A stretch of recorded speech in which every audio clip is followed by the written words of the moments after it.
All right, we are back for another Empowered Professional Sessions, and today we are digging into values. So if you're here live, welcome. If you're watching the recording, welcome. This is going to be a fun call, and this is a great topic because it's going to fill in that middle piece of what we've been talking about over the last few weeks. So before we dive in, a few quick reminders. Please remember these calls are recorded. The recordings are on YouTube. I encourage you to interact as much as you're comfortable. Please leave prior knowledge at the door as we go through this. I know a lot of these personal development topics are out there in books and whatnot, and maybe even the seminars and stuff. I do ask that you see this information with fresh eyes because there may be some different things here. And rather than connecting to old things, if we can see them with fresh eyes, I think there's something to that. And then most importantly, please do the work. As with all the calls prior to this, there are action items leaving this call. And so I just encourage you, do the work. And of course, if you have any questions, you can always reach out or leave comments and questions on the YouTube video if you are watching the recording. So with that, here is what we have covered so far over the first four sessions. During the first session, we covered aim and end goals. Then we covered models to create results. Then we discussed your big why, how to find or how to reveal that, and how to craft language around your big why. And last week, we talked about your avatar, that person you're choosing to become. Someone asked a question before the call last week, and I'd like to address it here. And they asked, is it okay to jump in at any point on these calls? So you may be watching this thinking, well, I'm watching the fifth call. I haven't watched the first four calls yet. And I'll share with you what I shared with them. And the answer is absolutely yes. Now, here is how I see it. That if you just have your aim and end goals, you're better off than not having your aim and end goals. If you know the models, that's better than not knowing the models. If you have your big why and nothing else, that's better than not having your big why. And if you have an avatar that you're working to become, well, that's better than not having your avatar, regardless of the other content you've gotten from these calls. So the answer is absolutely yes. You can jump in anywhere, and the content is helpful. Having said that, I do think that this is a situation where it's not 1 + 1 + 1 + 1 = 5. Did I get that right, or was that 4? Regardless, you got the point. And very good. So 1 + 1 + 1, whatever that number is. This is a situation where I think that 1 + 1 + 1 + 1 + 1 = 10. That when you have all of these things together, the sum is greater, or the whole is greater than just the parts themselves. Because when you have your aim and end goals, you know what you're moving toward. You have these models that help you move toward them and maintain momentum. And then kind of what that fuel to your motivation, which we call your big why, that thing that it's kind of the why you're doing what you're doing. And then you have this thing out in front of you that you're choosing to become. All of those things add up to create something much greater than just any one of the parts. So absolutely jump in at any time. Every call is going to be independent in the sense that you can use that information. And then, if you do all of it, things just get exponentially better. So before we dive into values, any thoughts, questions, or anything from the previous calls anyone wants to share, or any questions they have that might have come up since those calls? And of course, if you're watching the recording, you can put that down in the comments. Okay, very good. Let's roll then with values. So big picture, what we're talking about, values. These are the principles, standards, or qualities that we consider most important in life. Okay. And today we're going to talk about how to figure out in a specific area of life what your values are, what those principles, standards, or qualities that you consider most important in that specific area of life. So why are we even going to have this conversation? Well, on the first call, I asked the question, or I asked what people thought that question meant about, or that quote from Carl Jung, what they thought it meant, that until we make the unconscious conscious, it will direct our life and we will call it fate. Well, we're living out our values all of the time. We're living out our beliefs all of the time, even ones that we don't recognize. I'm a big believer that if you want to know what someone believes, you watch what they do. You don't listen to what they say. And I think that goes for values as well, that we're living out our values all the time. That if I believe it's going to rain, I may grab an umbrella as I leave the house. If I value being dry rather than wet when I go into meetings, well, then I may grab an umbrella as I leave the door or as I leave the house if I believe it's going to rain. Like right now, even just listening or watching this call, I believe that for the most part, many people believe they're safe. They aren't distracted looking over their shoulder, afraid of being attacked like a saber-toothed tiger, right? Like that's not a thing, that we don't have those same, or it's not the same as it was, hundreds, if not thousands of years ago. So I realize saber-tooth tigers weren't around hundreds of years ago. Hopefully you get the point there, though, that as you're watching this, you're able to focus here because you believe things that you may not explicitly know you believe. Well, the same thing goes for values. And I believe that by defining and prioritizing our values, we can gain clarity on what is truly important to us and make better decisions that align with our goals and aspirations. So, one of the places we can say that we derive guilt from is a violation of our values. If we're doing things and we're feeling guilty all the time and we aren't aware of what's creating that guilt, well, that's just the unconscious doing its thing. And we kind of call that fate, right? This is just how it's supposed to happen. Well, once we become aware of our values, we can start to use those to make decisions. So that is why we're having this conversation today. And this is where it fits in. So we've talked about this idea of the big why. It's that thing that's fueling our motivation in each of these 8 areas of life. Then we have this thing out in front of us, this avatar, this person we're choosing to become, right? Spiritually, mentally, emotionally, physically. So hopefully you've done the work on your big why. Hopefully you've done the work on your avatar. And then in the middle there, what we did on the first call was we created your aim goals, right? We have those series of end goals leading up to this aim goal. Now, on this diagram, as I've mentioned, I do have compelling future. That's a little different than your aim goal, right? It contains your aim goal, and the compelling future, it's something we go through in creating an empowered life or a breakthrough session. And having your aim and end goals, it's going to give you a direction to move toward.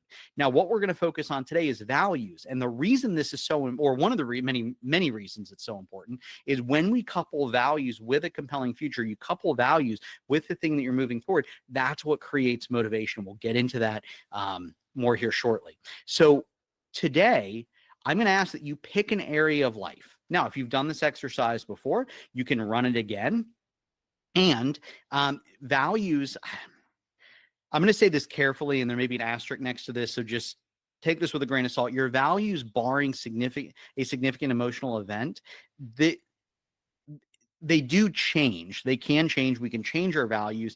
And generally speaking, without doing work or something happening, they're going to stay fairly consistent. Now, there's a lot of research on that. I know if you go back, years ago and you hear the works of Morris Massey, we've learned more about values since then. And so there's a lot of talk on this. So just know that yes, your values, you're living these things out. We're going to elicit and identify your highly valued criteria, your top 5 values in each of or in one of these areas today. And just know that, they may move a little bit, and we'll talk more about that as we look at the different areas here in a few minutes. Just know that your values, you're going to have them. When I did this exercise, I went back through, I have my values crafted in all 8 of these areas, went back through. This would have been sometime, I think, middle of last year, went back through, redid it. And interestingly, all of them came out exactly the same. I wasn't looking at them. I hadn't reviewed them before, and I just wanted to see what would happen and how close I got. And it was pretty amazing to see that, yeah, it was the same values in each one. So, so just right now, as you're watching this, just think of an area of life where you'd like to elicit your values. If you already have them, we are going to go through, like if you've already done this work in all 8 areas, we are going to go through how to better define them. If you haven't done that work, how to use them, leaving this call. So there's going to be a lot here, something for everyone. Now, this is a tangential idea here that on the last call, there was a great question asked about shifting values, like, or please forgive me, what happens if values conflict? And I was thinking about it, and I was wondering whether or not sharing this on this call would make sense. And I think it does. And I think that this is going to big picture some of the other tools and strategies that we have outside of these, or that are available to you outside of these calls, if you ever want to have the conversation. This is a diagram I came up with a few years ago. And as I was thinking about how people grow and then the value of work done in a breakthrough session or an event like creating an empowered life, and what I saw in my own life and other people's lives, and this was, I had this recognition, I guess, of what I saw in my life and other people's lives after I had these tools, or after I had this new set of tools from 2016 on. So I want you to imagine this, right? I want you to imagine this. You have like that bottom line, there's just where you are now, and you want to create some sort of change in your life. right? Maybe it's, in relationships, you want to have better relationships. Maybe it's in finances. You want to have, better control of your finances, make more money, save more money, something like that. Maybe you want to start a business. You just have something in your life where you want to do something. All right. And for a lot of people, this happens because of chaos, right? There's just things aren't going well. So they know there needs to be a change. Now, occasionally, and these are really fun people to work with, things are going well and they want them to go better, right? So this work, great for people where things aren't going well and they want them to go better, or they are going well and they want them to go better.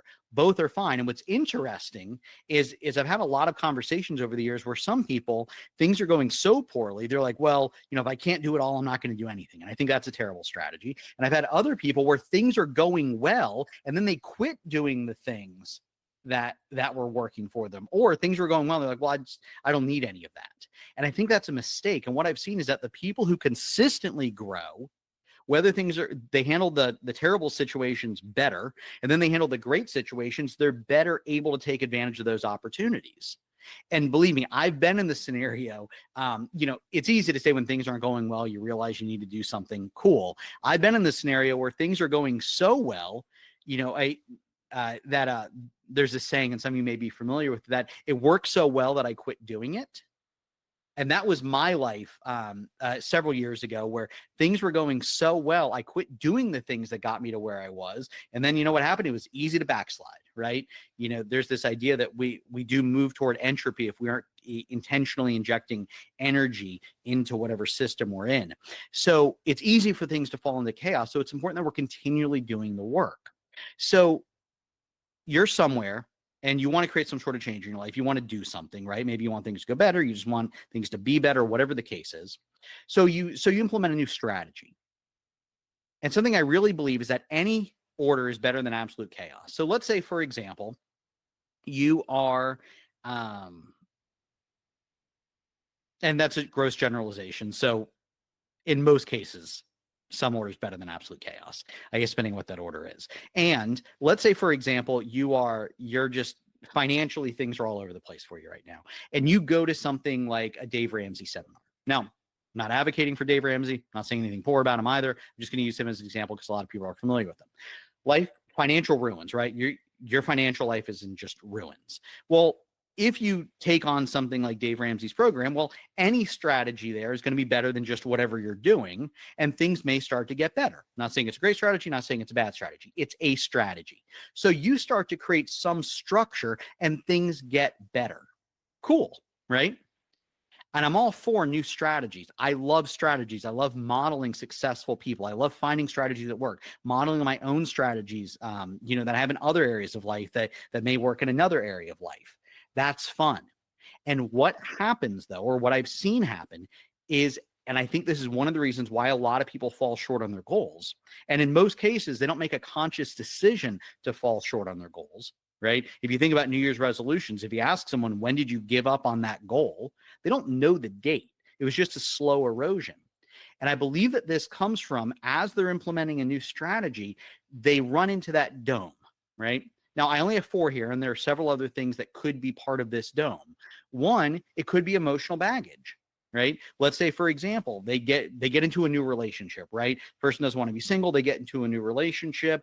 Things are going well, and then they start to see things that maybe came up in previous relationships that were unrelated to the reason they broke up. And then they start thinking, oh, this person doesn't trust me, or I don't trust them, or whatever that is.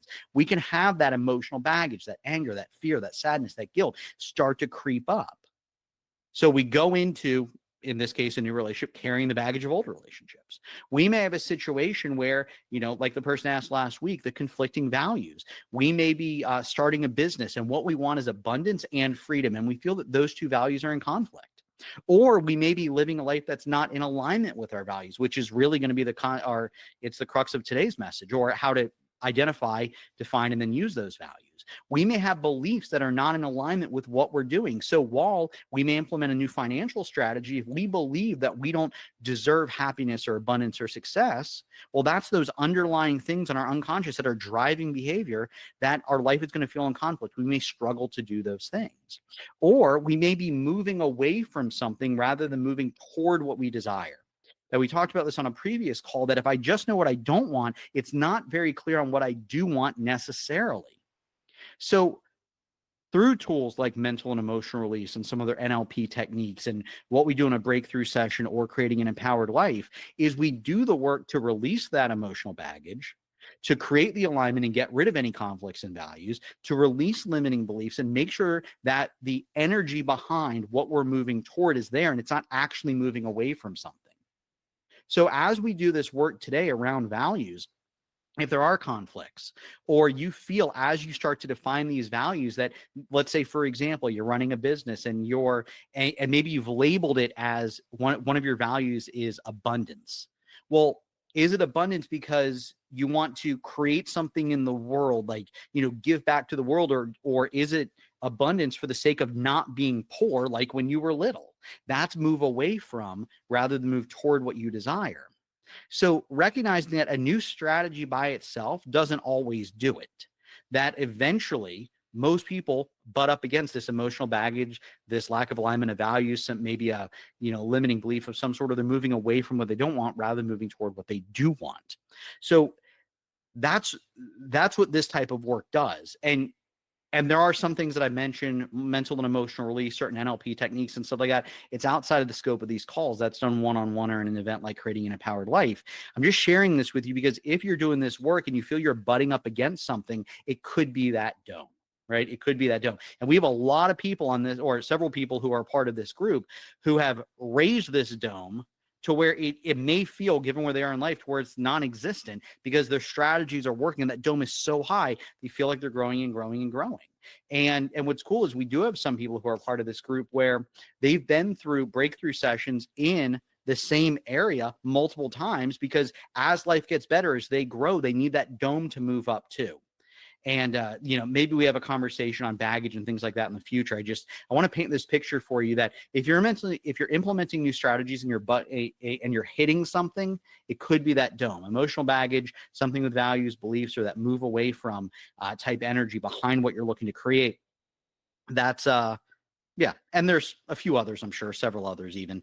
And just know that this is something that's there and values are a part of this, right?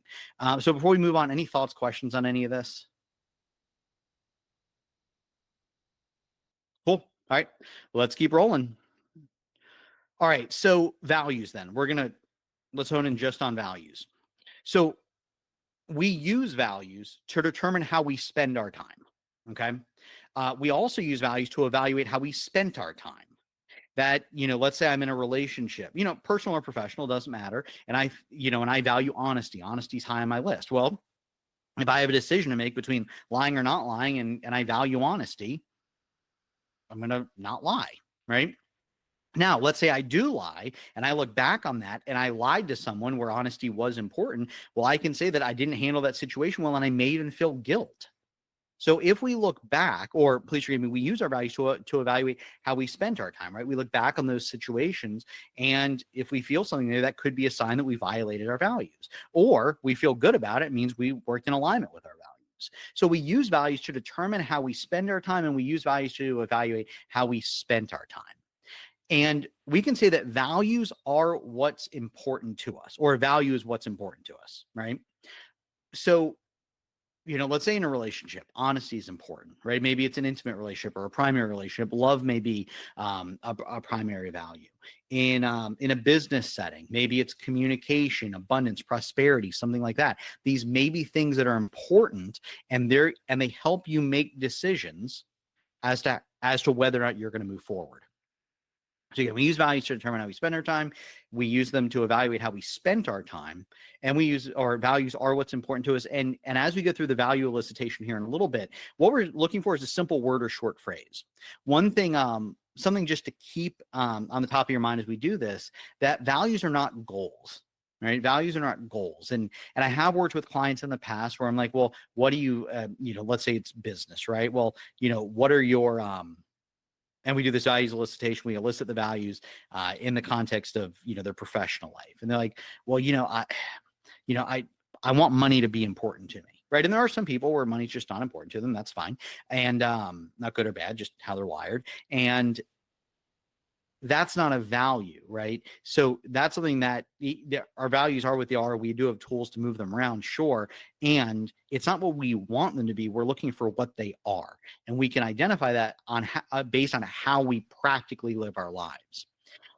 And as I mentioned on one of those first, or on that picture many of you have seen multiple times now, we can use our values to create motivation. That motivation is created when we couple our values with that compelling future.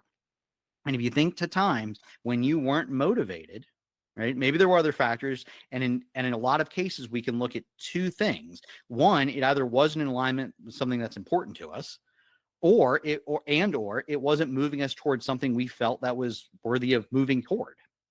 Like I think about, one of my primary values in my in business, especially, I'll leave it there, is this idea of growth. And one of the criteria I use, or three criteria, I guess, is it going to help me grow? Or please read, is it going to help me grow, and is it going to help other people grow? So two there. If I'm presented with an opportunity and someone and I look at it and I say, well, okay, cool, this opportunity, do I get to grow? Yes. Do I get to help other people grow? Yes. Right. Solid chance I may take that opportunity. Right. If I look at it and, well, I can grow, I'm not helping other people grow. Well, I could probably do it. Right. Might do it for a short period of time. It's probably not going to be super fulfilling as if I was also helping other people grow. And the same would go if I'm not growing and I help other people grow. Well, I could probably do it for a short period of time. It's a situation where I'm not growing and other people aren't growing. It's not going to be a good opportunity for me, right? Because I'm not living in alignment with my values in that professional area of my life. So we can couple values with a compelling future, and that can create motivation. So if you're ever in a situation where you're telling yourselves, I'm not motivated, well, we can look at it and say, well, how can I create motivation here? How does this align with my values? And how is this moving me toward what I desire to create? So we can create motivation in those situations. We don't have to sit around just trying to find it, right? This is why reviewing your values and compelling future, or for many of you, your aim and end goals, reviewing those on a weekly basis helps create that motivation going into the week. Okay, so two types of values here, all right? Two types of values. We're going, oh, there are the balloons. Two types of values. I'm going to talk about life values first, and we're going to talk about house values more specifically here in a little bit. I want to differentiate these for you.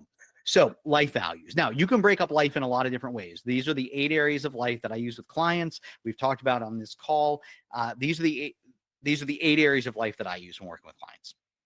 You could say there could be less. I used to have a model that had 6. I know people that would say there could be more, right? On some lists, I'll include things like recreation and artistic expression, right? Those are things that I wouldn't necessarily say are areas of life.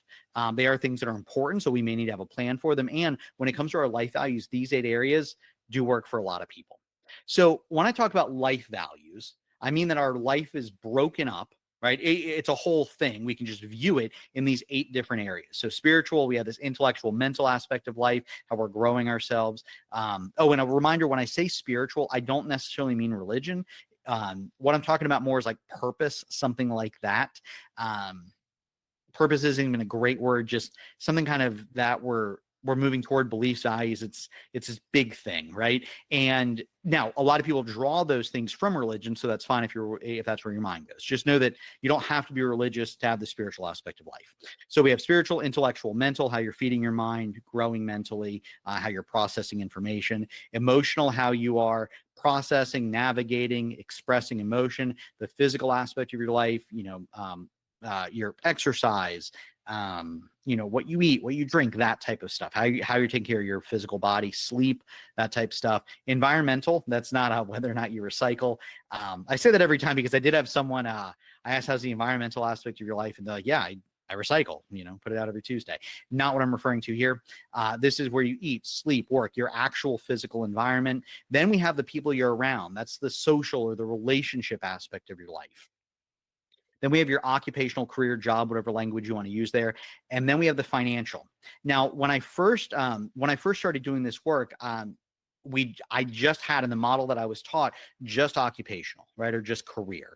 And the idea was that for majority of people, that, if they want to make more money, they have to get better at their job. Well, what I realized was through working with a lot of clients is that it's important that those two are separate, because how you make your money and what you do with your money once you have it are two different value sets, two different belief systems. So occupational and financial, those are the final two on the list. Now, when I talk about life values, we each have a hierarchy of how we, of the importance we place on these.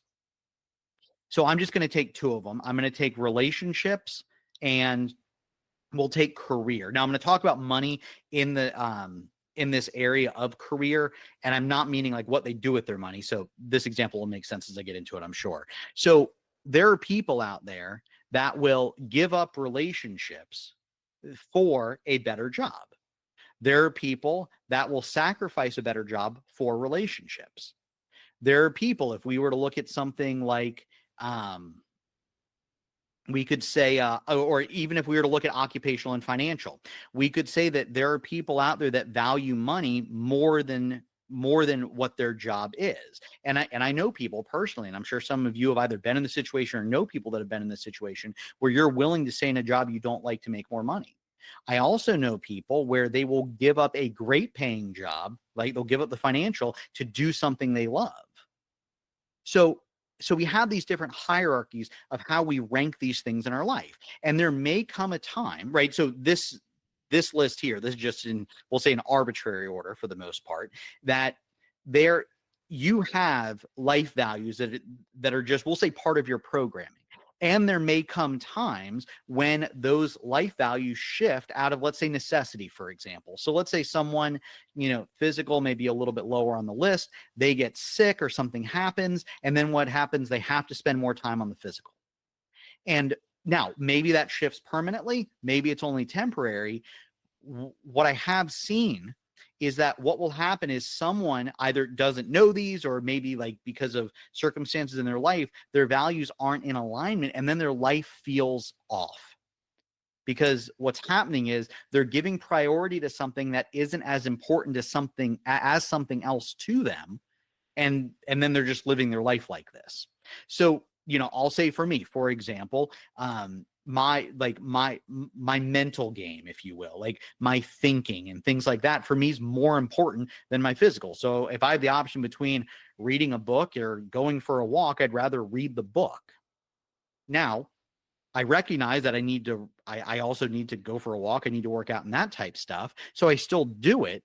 Just, I need to make sure that I'm fueling the parts of me that are higher on that hierarchy.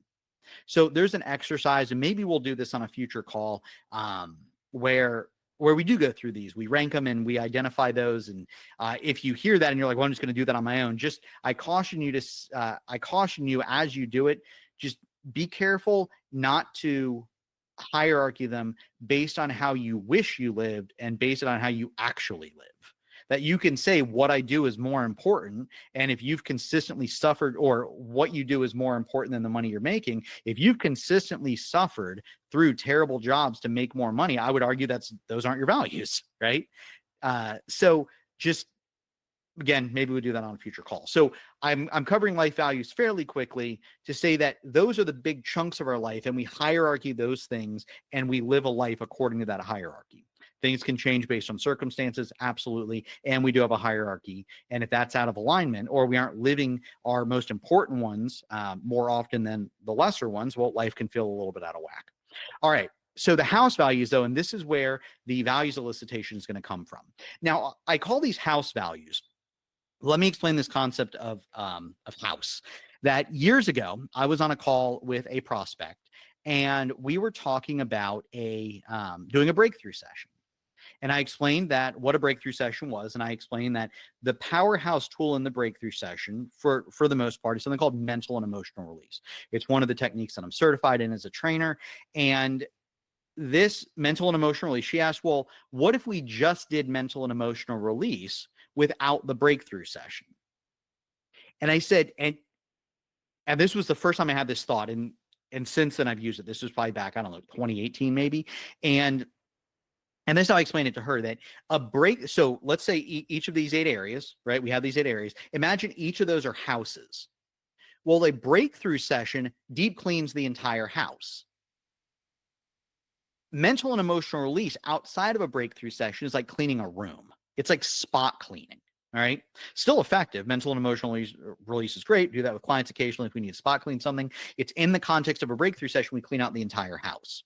So when I talk about house values, I mean the specific values in each of these areas of life. And I do believe this to be true that when occasionally people say, well, these are just my values. These are the values I live by. And I don't think having just this grand set of values works because my values, for example, in my we'll say my primary relationship with my girlfriend, love is a value. Well, love doesn't show up in my financial values. That's not a thing. Right. So having just one set of values doesn't work when we start to look at the individual areas of life. And I gave that example of, my intimate or, my relationship with my girlfriend, my primary intimate relationship, that even within each of these, we can have nested values. So today we're going to talk about the values of an area, the top 5 for a specific area. Then within each of those, yeah, my values with my girlfriend are different than my values with my friends. My values with my friends are different than my values with, my people that I would say clients or like coworkers. I don't really have coworkers, people I collaborate with, something like that. So we are going to look though at these areas, or you're going to pick an area of life, and we're going to identify your top 5, your highly valued criteria for that area of life. So that's what I mean by house. Each of these are houses, right? And again, this came up in the context of a call with a prospect around this idea of a breakthrough session. We want to look at your top 5 values in that area of life. So here's what we're going to do. We're going to do a simple values elicitation. I say it's a simple values elicitation because we're just doing one type of value. Excuse me, in a breakthrough session, excuse me, there are 2 other types of values we elicit to sort of complete this list. And for right now, this is a good place to start with this simple values elicitation. So what I'd like you to do is I'd like you to pick an area of life. Now, if you've already done this and you already have defined values for all 5 of these, and you want to get more specific, like I just gave the example of, I can say I have these are my 5 primary values for my relationship. So that's social house. Well, if you want to do it on a specific relationship, awesome, do that. Maybe you have an aspect of your career or your job. Like, yes, as a coach and trainer, I have a specific, or I have just, I have values in how I guide my career. And then I may have, and then I have and then I have specific values of me, like if I'm on stage, things that are important to me if I'm speaking. So that's a subset within that. So if you've already done all 8 of these areas and you have your values, they're well defined and all of that, cool. You can get more specific in there. Okay. If this is your first time doing it, don't get specific. Just think about this or think about one of these 8 individual areas. Okay, so here's what's going to happen. We're going to do simple values elicitation. Once we do this, I'll teach you how to get clarity on these. We're going to do this exercise, getting clarity on your on the number 1 value on your list, and then we'll talk about how to use these values moving forward. So we're going to elicit them, we're going to define them, and then you'll have a series of questions you can use to ask yourself to bring these values, make them conscious in your everyday life. Okay, so what I'd like you to do is you picked an area, and in a moment, I'm going to ask the question, what's important to you about, and you're just going to fill in the blank in your own mind with whatever area of life you chose. Then I just want you to start writing. We're looking for short words or phrases, just words that explain what's important to you. And one thing I want to point out here, and I think this type of values elicitation is very powerful because I'm not giving you the words. Your words mean something to you that they don't necessarily mean to other people. And I've seen values exercises where they're given a list of words and you choose which ones are important. Well, maybe they only put abundance on there. Maybe money is your word. Maybe prosperity is your word. It's your word. These have to be your words or short phrases because they need to mean something to you. And words mean different things to different people. They evoke different things based on, education, experience, all of that. Okay. So with that said, I'm going to ask the question, what's important to you about, and then just start listing what's important to you, words or a word or short phrase. What's important to you about, fill in the blank, and please start writing.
ask again, what's important to you about, if you did know, what else is important to you about that area of life? We're going to empty out here. If you did know, what else is important to you about that area of life?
And I'll ask a final time. If you're watching the recording, you can always hit pause to keep writing. For those of you live, though, what's important to you about whatever area of life you're focused on? If you did know, what else is important to you in that area of life? It's a word or a short phrase.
All right, let's go ahead and stop there. If you're watching the recording, you can always hit pause and keep going. So what I'd like you to do now is, looking at your list, I'd like you to put a 1 next to the most important value on that list. And I realize this is going to be challenging. You're probably they're all important to you, right? We're looking for the 1 that is most important to you. So please put a 1 next to that one.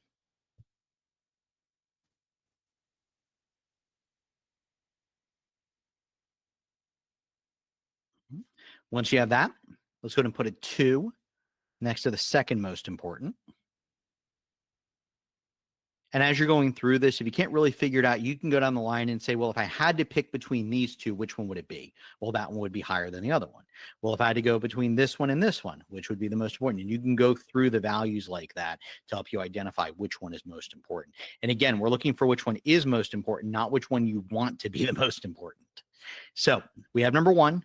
Put a 2 next to the second most important. Now a 3 next to the third most important. We're looking for top 5 here.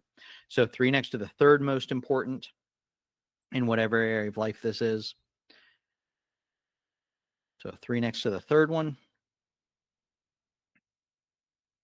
A 4 next to the fourth most important. And a 5 next to the fifth most important. Again, we're looking for what is most important, not what you want to be most important.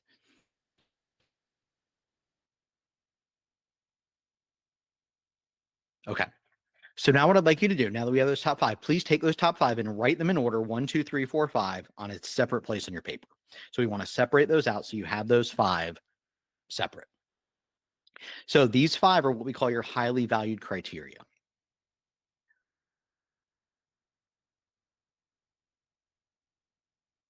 So if there's ever an opportunity to work one-on-one together, there are some checks and things that we can do to make sure that we're moving toward these things, as I mentioned earlier, making sure that they're in what we would call a proper order.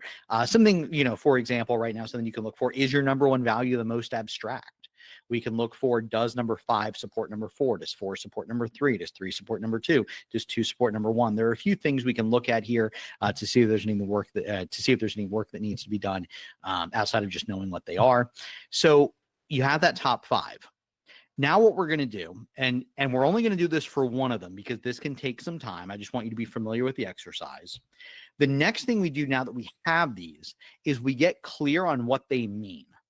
That most people are clear, like they know when something's wrong, like they know when something's not being lived out, or they know when someone violates something. We want to be clear on what these things are, because once we're clear on what these are, we can better express them. Well, one, we better know what they are so we can make better decisions. And then secondly, we can better explain them to other people. And believe me, there are a lot of, when working with clients, this comes up, and I'm sure this happens outside of just my client base, that when I was working with a couple years ago and we did a couple values elicitation, or they each did their own, and then we talked about them, and it was a husband and wife, and the husband had a value and the wife was like not along. Yeah, I knew that was important to him. And then he explained what it meant to him, and she was blown away. They'd been married for decades and she had no idea what that value meant to him. Okay. So what we're going to do now is I'd like you to take just your top one, number one on that list, number one on your list. And I want you to ask yourself, how do you recognize when you're experiencing whatever that value, right? So let's say, for example, your top value in I'll do something simple and generic. Let's say in a relationship or a primary relationship, and the number one value is love, right? Number one value is love. Well, how do you recognize when you're experiencing love, right? And then just write down what that means to you, right? It could be a sentence, a few words, like however you can do that, right? So we're going to do this on just your primary, or just the number one on that list. So how do you recognize when you're experiencing whatever that value is? How do you know it's happening, right? Then the second question here is, what does it mean to you personally? Right? There's this fascinating exercise. It was done in my initial NLP practitioner training. Some of you have experienced this. I've done this with large groups. And the exercise goes something like this. And this is why that second one is so important. That so from the front of the room, I'll say, all right, I'm going to give you a word. And when I give you this word, I want you to write down the first 5 things that come to mind. And there was a room, I did this in about 300 people. And I said, and I gave them the word success, and everyone writes down their 5 words that they think of when they think of the word success. And then I had someone read their list. I asked for a volunteer. One person read their top 5, and I said, cool. Who here, please raise your hand if you have the exact same 5 words that person had. No one raises their hand. 1 or 2 people raised their hand at 4, a few more people raised their hand at 3, a few more at 2, and then a few more at 1. And even at that point, it was less than a third of the room that even had between 1 and 5 words. So why is that so significant? Think about it. If I'm interviewing someone, or I'm being interviewed, and they say, hey, do you want to be successful? And I'm like, yeah, I want to be successful. And they're like, can I show you how to be successful? And I'm like, yeah, show me how to be successful. And their idea of success is, donating to charities. It's, spending weekends, volunteering. And my idea of success is like nightclubs and helicopter rides. We're having a much different conversation. Right? We're having a much different conversation. So what does that value mean to you personally? Then how do you recognize when someone demonstrates that toward you? So let's say honesty. How do you recognize when someone demonstrates honesty toward you? And maybe you need to tweak the questions a little bit to make sense in however you've worded your value. And hopefully this is making sense. What specific actions or signs show you that this is present, right? Whatever that value is. And then what typically triggers the feeling of that value in you, right? So we're looking at this from a lot of different ways, how we see it, how we feel it, all of these different things. Because once you get clear on this, we know when someone is, violating our values, if we're violating them ourselves. Again, just simply knowing what something isn't, yes, that is important for knowing what something is. And we want to be crystal clear on what these values are so we can make better decisions and so we can explain them better to other people so we can have better relationships with those people, right? So if you're doing relationships, for example, and you have those deep conversations with your friends or intimate partner, whoever that is, well, if you can explain these values to them and they know what they are, they can then pour into your values. I'll give props to Jamie here that early on when we first met each other, this was what 4 years ago, 5 years ago, she knew that in professional settings punctuality was important to me. Well, ever since then, I think I can count on less than one hand how many times she's been late in our interactions, when according to her that's not her normal mode of operation, right? So that means something because she knows my values and, respecting a relationship, she then pours into my values, right? And there are situations where I'm clear, where I know what some of her values are, and I've been able to pour into those. So that's when you have when you're clear on what your values are and other people know what they are, it's just amazing what can happen in relationships. So, yeah. So we can get clear on them using these questions. So I recommend going through and doing this for your top 5 values in whatever area of life you just elicited your values. If you've done this, like if you have your values in other areas of life and you haven't gone through, now I know every time we've done a values elicitation, maybe not every time, close to it though, whether it's been in a breakthrough session or creating an empowered life, people have these questions. If you haven't done this yet, I recommend going through and getting clear in the areas where you have elicited your values. So if you've already done the work and you haven't done this, go back and do this, right? It's powerful what this can bring to light for us. All right, so we've elicited the values. Now we spend the time getting clear on what those things are, right? I'm looking at the clock and I do want to be respectful of, keeping this around 60 minutes. So I didn't give you necessarily enough time to answer all the questions. Hopefully it's a good start on that first one. Now, once we have these, right, we know what our values are in that area of life. We're clear on what they mean. Then we can use our values to make decisions, right? Now, I'm going to recommend, if you need to, take a picture of this screen. Just for the sake of time, it's probably easier to take a picture. You may already have them. Here's how we can use these. So what decision are you considering? What are your options, right? So let's say you're making a decision for something at work, right? Maybe you're leading a team. What are your options, right? What are your choices? And then you can ask, well, how do each of those options align with your values? Then how do your options conflict with your values? Which value or values do you absolutely have to honor?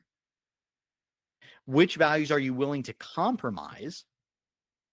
And then based on your previous answers, what decision is the best fit for your values? What makes it the best fit? So rather than just going on gut feeling in the moment, we've done the work ahead of time. You know what your values are, and then you can make a decision based on those values.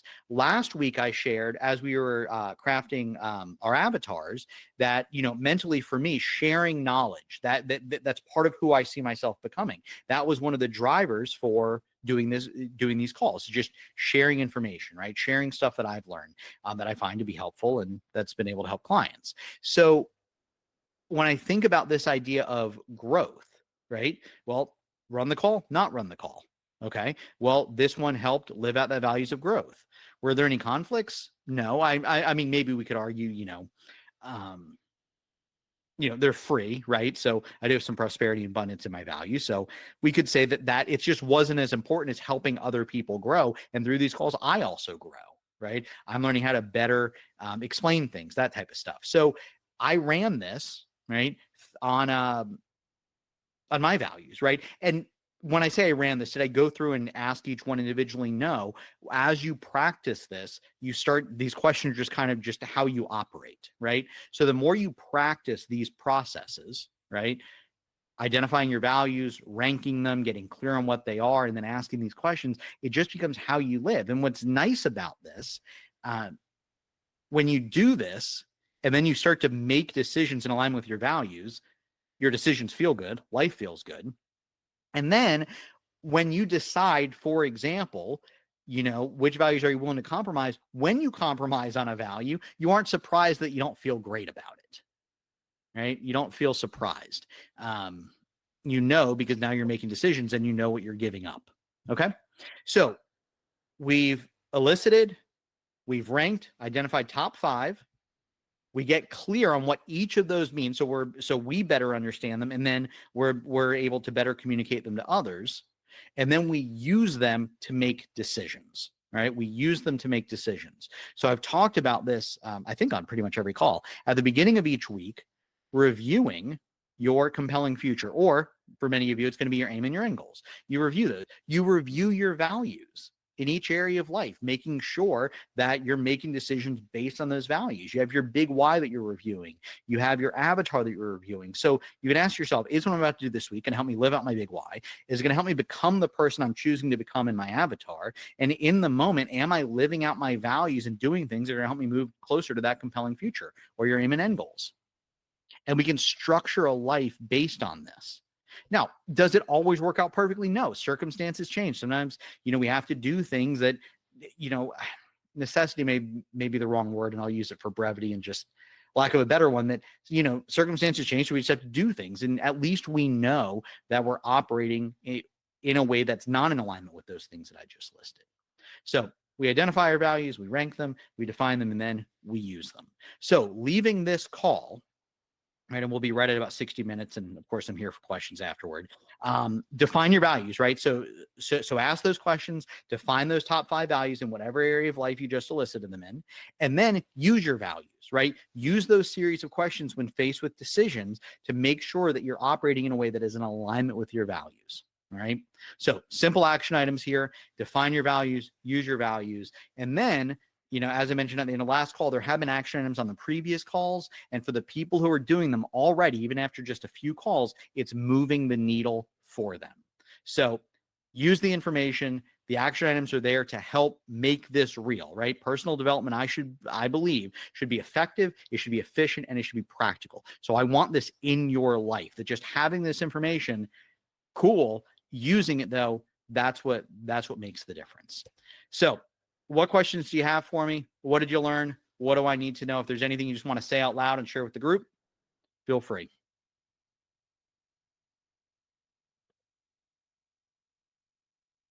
Cool. And if you are watching the recording, I appreciate you watching. And yeah, go for it, Jamie. I was just going to say that I used your advice and did like deeper down, and specifically my relationship with Joe, since, have been around for a little while and done a value elicitation in most of these houses. And so I'm curious now to go back and find my relationship breakthrough session and compare and see how those values with Joe differ from my general values relationship. So to be determined, or to be continued. Yeah, very good. I love that. Cool. Thank you for sharing. Very good. And again, if you're watching the recording, feel free to share anything in the comments or questions in the comments. I do check those. So yeah, thank you for being here. And I appreciate you if you're watching the recording. If anyone needs anything, let me know, and make it a great rest of the day.